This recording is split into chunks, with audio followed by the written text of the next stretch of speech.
Hi hello வணக்கம். தோசைபீஸா உங்களை அன்புடன் வரவேற்கிறது. நான் காஞ்சனா ஜெயக்குமார். அருமையான அக்காரவடிசல்.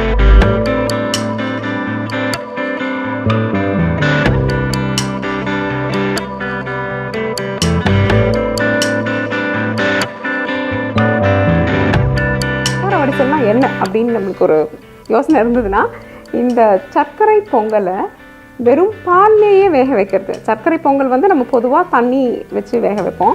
ஆனால் அதையே வந்து பால்லையே வேக வச்சா எப்படி இருக்கும்? ஒரு நல்ல சுவை, பாலின் மனமும் சுவையும் அந்த அரிசியில் இறங்கி ரொம்ப அருமையாக இருக்கும். வாங்க இந்த பொங்கலுக்கு அருமையான அக்காரவடிசல் செஞ்சு நம்ம குடும்பத்தை அசத்தலாம். இப்போ இந்த அக்காரவடிசலுக்கு முதல்ல நம்ம என்ன பண்ண போகிறோம்னா, இந்த அருமையான பச்சை அரிசி தான் நம்ம உபயோகப்படுத்துகிறோம். பச்சை அரிசி மற்றும் சிறுபருப்பு இது ரெண்டுத்தையுமே ஒரு லேசான ஒரு பொன் வறுவல் அப்படின்னு சொல்கிற மாதிரி ஒரு லேசான ஒரு வறுவல் வறுத்து நம்ம எடுத்துக்கலாம். வெறும்னா எண்ணெயெல்லாம் போடாமல் நெய் போடாமல் அப்படியே வறுத்து நம்ம எடுத்துக்கலாம். எடுத்துக்கிட்டோன்னா அதனுடைய தன்மை வந்து ரொம்ப நல்லாயிருக்கும்.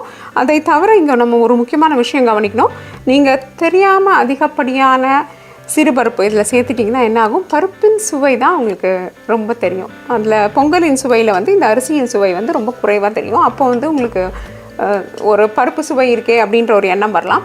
அதனால் நம்ம என்ன பண்ணலான்னா, பருப்பை சரியான அளவு எடுத்துக்கோங்க. இப்போ நம்ம வந்து 3 தேக்கரண்டி தான் எடுத்துருக்கோம். முக்காலுக்கு நம்ம வந்து 3 தேக்கரண்டி தான். இதே அளவை நீங்கள் பின்பற்றினீங்கன்னா அதனுடைய விகிதம் சரியாக இருக்கும் பொழுது நம்மளுடைய அக்காரவடிசல் அல்லது சர்க்கரை பொங்கல் ரொம்ப நல்லா வரும். இதை லேசாக வறுத்துக்கலாம்.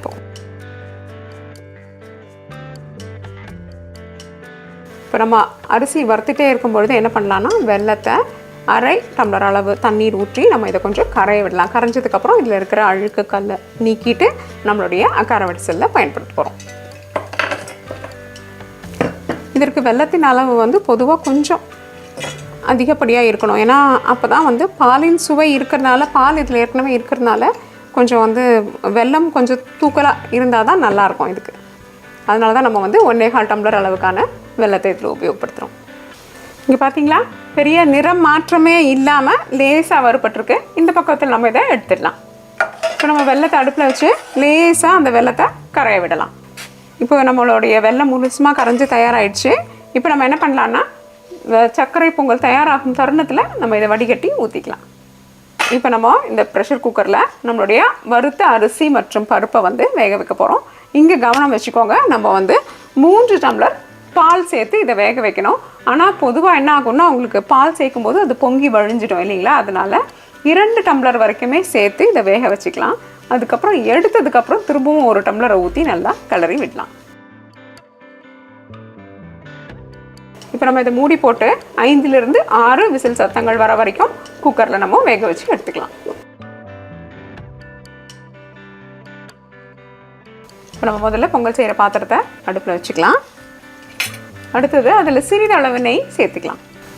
இப்போ நம்ம அதிலோட முந்திரி மற்றும் திராட்சையை வறுத்து எடுத்துக்கலாம். இப்போ இது லேசாக வறுபட்டுச்சு. இப்போ நம்ம இதை நெய்யிலேருந்து எடுத்துடலாம்.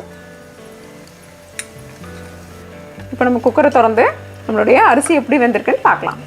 பார்த்தீங்களா, அருமையாக வெந்திருக்கு. இப்போ இது நம்ம நல்லா குழைய மசிச்சுக்கலாம். கரண்டியை வச்சு குழைக்கலாம், இல்லை குழைக்கிறதுக்குன்னே சில இருக்குது, அதை வச்சு கூட நீங்கள் குழைக்கலாம். இப்போது நெய் இருக்கிற இந்த பாத்திரத்துக்கு இந்த குழஞ்ச அரிசியை சேர்த்துக்கலாம். பார்த்தீங்களா, ரொம்ப அருமையாக ஒரு பால் நிறத்தோடு இது வெந்திருக்கு. இப்போ நம்ம மீதம் வச்சுருக்கிற பாலையும் இது கூட சேர்த்துக்கலாம். இதில் முக்கியமான குறிப்பு என்னென்னா, இது நல்லா உங்களுக்கு தளர இருக்கணும். இது தளர இருக்கும்பொழுது தான் இதனுடைய சுவை ரொம்ப நல்லாயிருக்கும். அதனால நீங்கள் அந்த தளர்வுக்கு ஏற்ற மாதிரி பாலை சேர்த்துக்கலாம். இப்போ பால் உங்களுக்கு வந்து கொஞ்சம் குறைவாக இருக்குது அப்படின்னு தோணுச்சுன்னா, உங்களோட அரிசி வந்து பாலை கொஞ்சம் அதிகமாக உறிஞ்சிக்கக்கூடிய தன்மை இருந்ததுன்னா அப்போ நீங்கள் இன்னும் கொஞ்சம் கூட பால் சேர்த்துக்கலாம். இப்போ நம்ம ஒரு 5 நிமிஷத்துக்கு இதை அப்படியே விட்டுடலாம், வேகட்டும்.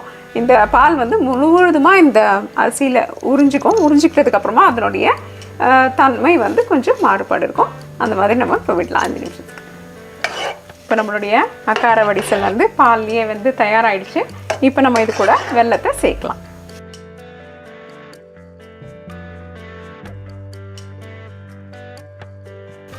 இப்போ நம்ம நல்லா வெல்லம், பால் மற்றும் அரிசி பருப்பு எல்லாம் கலந்து வெந்துடுச்சு. இப்போ ஒரு 5 நிமிஷம் கொஞ்சம் கூட கெட்டி பதம் வர வரைக்கும் நம்ம இதை கலரி வைக்கலாம். சிறு தீயில வச்சுருக்கலாம். ரொம்ப அதிகமாக தீ வச்சுட்டிங்கன்னா என்ன ஆகும்னா இப்போ அடி பிடிக்க ஆரம்பிச்சிடும்.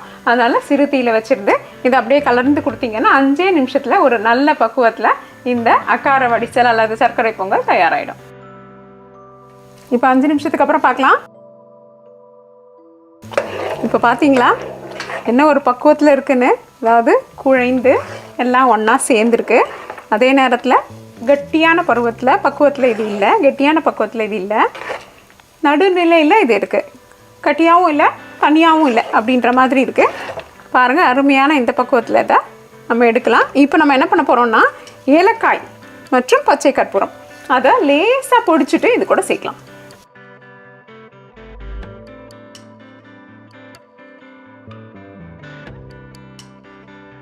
இப்போ கடைசியாக நம்மக்கிட்ட மீதம் இருக்கிற நெய்யை சேர்த்துக்கலாம். கடைசியாக வறுத்த முந்திரி மற்றும் திராட்சை பழத்தை சேர்த்துக்கலாம். நம்மளுடைய சுவையான அருமையான அக்கார வடிசல் பரிமாறுவதற்கு தயார்.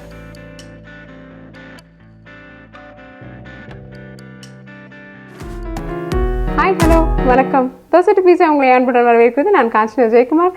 சுவையான வெண் பொங்கல் எப்படி செய்யறதுன்னு பார்க்கலாம்.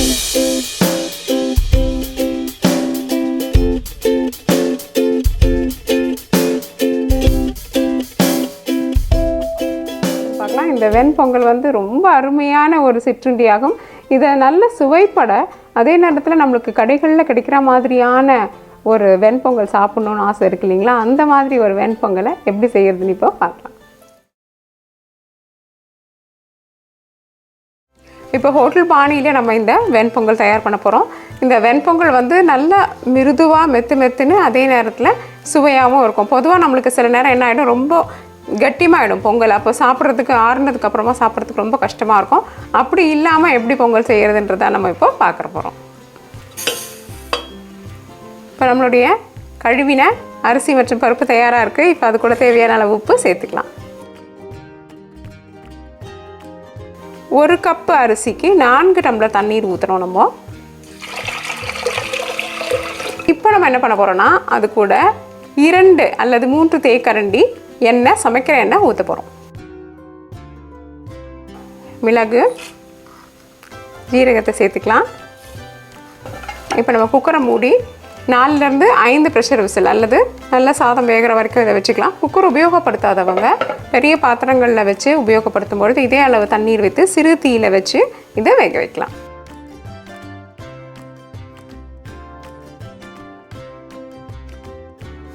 இப்போ நம்மளுடைய அடுப்பு அணைச்சிட்டு குக்கர் எடுத்து வெளியில் வச்சுருக்கோம்.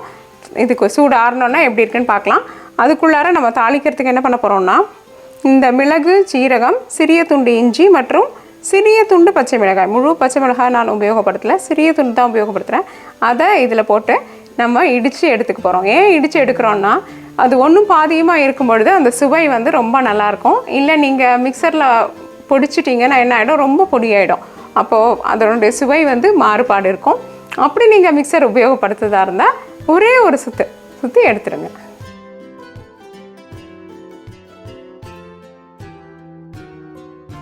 இப்போ பார்த்தீங்களா இந்த பக்குவத்தில் இது தயாராகிடுச்சு. இப்போ இதை நம்ம நெய்யில் போட்டு வறுத்து எடுக்கலாம்.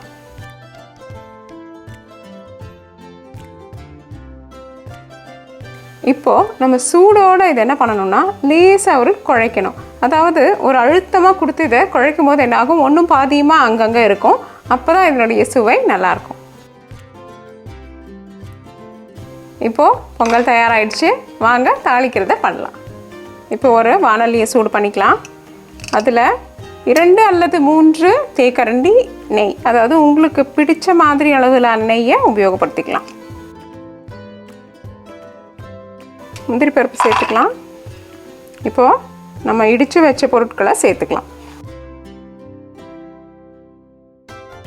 இப்போ நம்மளுக்கு ஒரு அருமையான மணம் வரும்.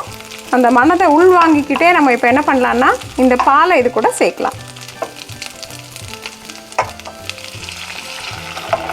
இந்த பால் வந்து பொங்கலின் சுவையை மேம்படுத்தி மற்றும் அதை மிருதுவாக நம்மளுக்கு கொடுக்கறதுக்கு உதவுறது. அப்படி பால் வேண்டாம், சேர்க்க வேண்டாம் நினைக்கிறவங்க பால் இப்போது சேர்க்க வேண்டாம். இப்போ நம்ம சமைத்த அழுத்தம் கொடுத்த பொங்கலை இது கூட சேர்க்கலாம்.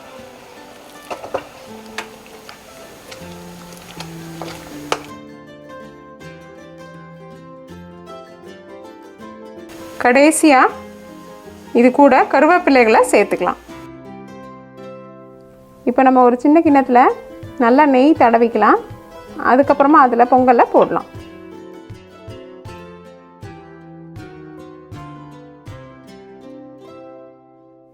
என்ன நண்பர்களே, சுவையான இந்த பொங்கல் எப்படி செய்கிறதுன்னு பார்த்தீங்க இல்லையா? இந்த வெண்பொங்கலை செய்து உங்களுக்கு பிடித்தமான சட்னி அல்லது சாம்பாரோடு பரிமாறுங்கள். தோசாட்டோபிட்சா என்ற உங்கள் நாவிற்கும் வயிற்றிற்கும் நல்லதொரு சுவை. இந்த வீடியோ உங்களுக்கு பிடிச்சிருந்தா லைக் ப்ரெஸ் பண்ணுங்கள். மறக்காமல் தோசாட்டோபிட்சாக்கு சப்ஸ்கிரைப் பண்ணுங்கள். நன்றி, வணக்கம்.